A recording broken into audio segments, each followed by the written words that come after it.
The novel Balzac and the Little Chinese Seamstress is an engaging, captivating tale with a rich plotline whose characters are vividly intertwined with one another. Set during the height of Mao Zedong's Cultural Revolution, Balzac follows the story of two city youths, the sons of once renowned doctors, now bourgeoisie class enemies. Their re-education is transformed when they discover a contraband suitcase of an old friend, filled with foreign Western literature. The forbidden novels entice the boys and their newfound friend, the little seamstress, despite the heavy consequence that hangs over every move, the influence of Chairman Mao. The journey of Luo and the narrator is filled with highs and lows, and the emotional development of the characters complements the story arc, making for an interesting plot. During the Chinese Cultural Revolution, the introduction of Mao's communist regime shocked most of Chinese society. The banishment of the class system, as well as the redefinition of education and introduction of re-education, was a stark difference from the capitalism-modeled structure China had followed previously. The middle class, bourgeoisie, were labeled as evil for following the capitalist ideal and not fairly working.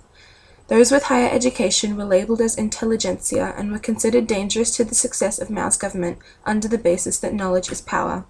Due to this, many educated professionals were regarded as enemies of the state, and they or their children, as well as any other educated or intelligent students, were sent to re-education.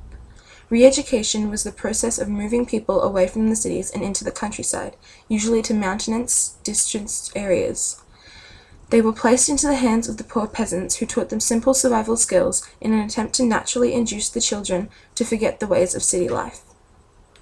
Luo and the narrator, the sons of a great dentist and medical professionals respectively, are sent to the Phoenix of the Sky, a great mountain in the Sichuan province, to be re-educated by the poor peasants. The mountain inhabitants are very wary of the two, yet when they are sent to a neighboring village to run errands, they encounter the little seamstress, the tailor's daughter, whom they are both immediately fascinated by. Luo falls in love with the little seamstress, and when the boys come across a suitcase packed with 19th century Western novels, Luo instantaneously thinks of her. Luo desires to modernize the little seamstress, to adapt her into a beautiful, thoughtful city woman. As the trio become more familiar with the novels, they find themselves changing and becoming more aware of themselves and their surroundings.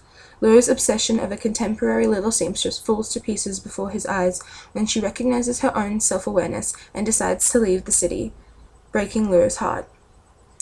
Throughout the novel, the characters are constantly changing, becoming more informed and more alert to the world around them. Luo, bright and charismatic, furthers his own intelligent wit and charm, strengthening his relationships and building upon his talents.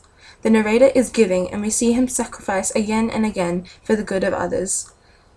He grows into strength in his own right, more conscious of his own self, and yet still cares deeply for his friends.